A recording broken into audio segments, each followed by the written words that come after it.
Hello, everyone, and good day.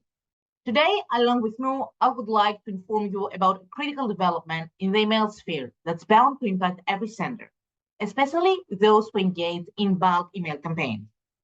Google and Yahoo, two of the email giants, have recently announced mandatory and strict requirements set to take effect on February 1st of 2024. This move is a significant step in their ongoing battle against spam and phishing. As an organization, we always highlight the importance of setting up SPF, DKIM, and DMARC. And now, these new regulations make it even more critical. This is not just a matter of following best practices. It's about safeguarding your email activities and the reputation of your domain name. Failing to comply by February 1st deadline can lead to unpleasant situations. Google and Yahoo might reject and block immediately your messages, and this will eventually affect the overall email activities and the reputation of your domain name. As the saying goes, policy delayed are policies denied.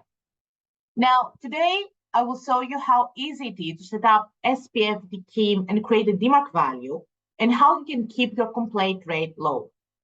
I would like to introduce you to those mechanisms as the same way that I can explain this to my kids. So consider that SPF is like a superhero shield for your email. It tells computers which mail servers are the real heroes allowed to send emails from your domain name. So if an email claims to be from your domain but doesn't have the shield, it's like a pretend superhero, not trustworthy. DKIM is like a magical stamp on your email. It proves the email was really sent by your domain's wizard. So when others get your email with this magical stamp, they know it's from the real Magic Castle. Now, let's speak a little bit about DMARC, which is more easy than you think. DMARC is an email authentication, policy, and reporting protocol and has been designed that way to enhance the security of your email communication. It allows senders to declare their email authentication practices and provides instructions on handling authenticated messages. Google and Yahoo require you to have at least one policy for your domain name. Today, I will show you how you can get one. If your domain name already is being supported by DMARC, you don't have to make any kind of changes, but make sure to check if a DMARC policy actually exists. Now, in order to show you how you can do this, I will go to my Moosend account. And in the settings, you're able to see all your senders. You see the green check mark here? It means that the sender has been approved by compliance. Without it, your sender either has been rejected or it hasn't been activated from your side. Once my sender is approved, I can click the email address, and then I will have access to the text records related to my domain name. But how can I set up those? Now, the specific domain name is being supported and the DNS mechanisms are in GoDaddy. So now what I have to do is go to my GoDaddy account. You're able here to see all the domain names that you handle. I will click the DNS, and this will redirect me to the DNS zone of the specific domain name. And here we'll start creating my record. Now, all those three records, SPF, DKIM, and DMARC, are TXT records.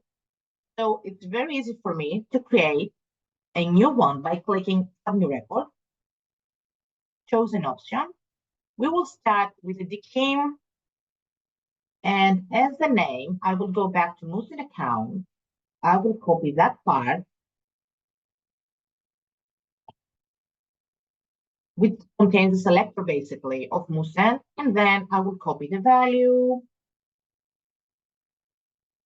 paste it here, and I save the changes, and ta-da! Now my domain name is being supported by DKIM. Now for the SPF record, again, I will have to go to my Moosend account. I will click here which says SPF, obviously. Copy that value.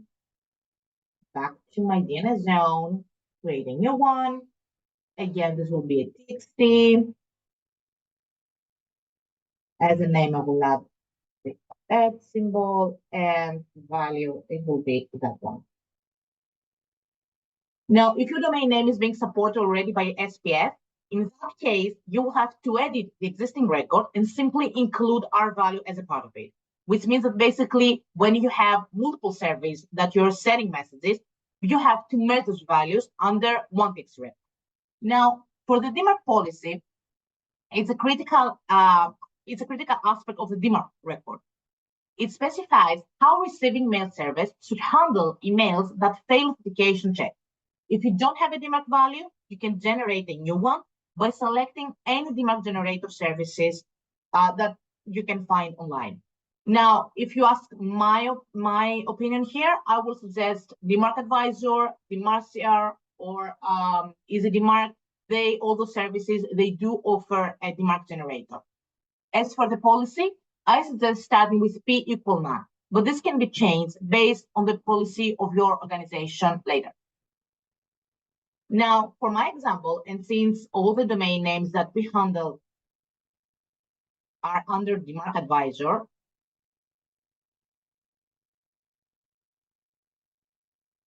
we will go right here to the dmarcadvisor.com plus DMARC generator. And just because I want to make it very, very quickly, I will use the quick DMARC generator.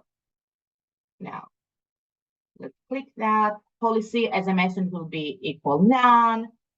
The subdomain name, yes, I want to be affected by the same policy of the parent domain name. The team SPF will be relaxed.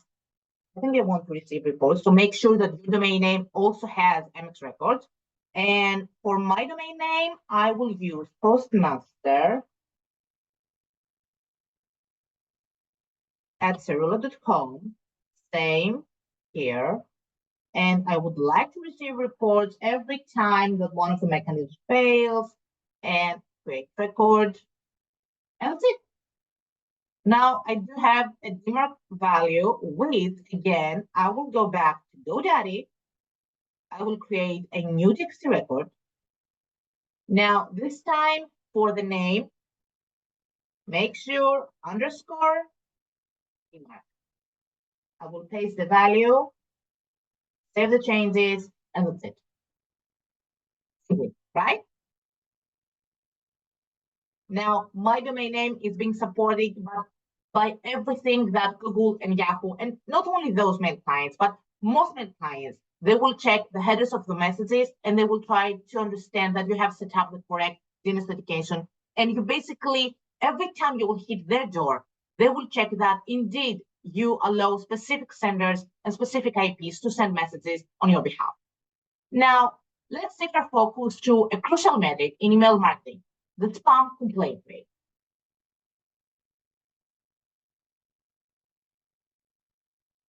You see that number, 0.1%? It reflects the percentage of recipients marking your emails as spam compared to the total messages sent. Now, this is very critical because mail clients, they are expecting from you that you're not going to have more than 0.1%. To give you an example, let's say that you want to send a campaign to 5,000 email addresses. And if 5 of them will mark a campaign as spam or unwanted, the spam complaint rate immediately will hit the 0.1%. I can assure you that a high spam complaint rate can affect your domain name, no matter the mail client. But when it comes to giant mail clients, you need to keep this as low as you can. There's also another reason that you have to do that. Our system has been designed that way that we automatically block any sender account that will record a 0.1 complaint rate. We didn't do that because we don't like you. We love you. We love all of you. But we give you time to monitor statistics and your recipients that mark that campaign as spam. We automatically handle complaints and hard-bound email addresses by removing them from active recipients and placing them in the suppression list. While they remain in our system, we recommend exporting those addresses to update your CRM or other services. Don't delete those members. That will be detected in the suppression list because this is very important. In case we'll delete those email addresses, we won't be able to protect your account in case you will accidentally import those in the future. Now, how you can make sure that your complaint rate will remain low forever? I always say that in order to have healthy lists, you need to have healthy subscription sources. So we will start with forms. Always and without exception, enable a double opt-in process for forms connected to your mailing. Ensure all email addresses are opt-in. If not, remove them from your list. Another thing that you need to make sure is the security of your forms. In order to have secure subscription sources and secure subscription forms, I suggest that those forms need to be supported by reCAPTCHA, either version 2 or version 3. And you can also set up more mechanisms to make those forms more secure. New registrations that will fail to answer correctly on security questions won't make it to the list, preserving the integrity of your subscriber base. Now, let me give you an example of how you can have actually a security a subscription form that it also contains those mechanisms. Now, here you're able to see that the specific subscription form requires many fields to be filled. So, except from the email address, which is mandatory in order to sign up, I also request the name, which is not mandatory, but I request from new subscribers to confirm again their email address. Except from that part, I have also included here another security mechanism, which is not exactly a question, but if you want to make it to the list, you need to type the phrase, "We love Moosend," using capital letters. And except from that part, I need also to confirm that I'm not a robot. So reCAPTCHA, welcome. And not only that, but I have enabled a checkbox here, which says that definitely I need to accept terms and conditions in order to sign up and receive newsletters from Moosend. Now, another thing that you can do in order to make sure that your subscription sources remain healthy is to clean up your mailing list. There are dozens of tools out there that you can use in order to start removing invalid email addresses or spam traps, like Never Bounce, Zero Bounce, Bouncer, Email List Verified, and Alfred Knows. Now, I can assure you that those tools may not achieve 100% cleanup, but combine them with strategic methods enhance list quality. Another thing that you can do is to start setting a welcome message to new subscribers. That way, you can exclude invalid email addresses immediately before setting them monthly or a weekly newsletter. Also, start removing non-openers more often than you think. If unsuccessfully, consider those to re-engage again with your campaigns, please remove them from your list. Another number that I would like to show here is 95%. Now, what does it mean? As an organization, we handle more than 50 domain names. Those are part of our tracking and our bounce mechanism. 95%, it means that according to Google, those domain names, they have a high reputation. So 95% of those domain names, they have a high reputation. The IPs connect with them. Again, they appear with a high reputation, and we don't have to worry about it because we made sure that we follow the best practices of mail clients over the years, and we don't have to worry about the reputation of our domain name. In conclusion, with a deadline looming, you need to take proactive steps to meet these new requirements. We don't want to risk our future with Google and Yahoo. To guide you through this process, we recommend reaching out to reputable teams such as DMARC Advisor and EasyDMARC. Thank you for your attention.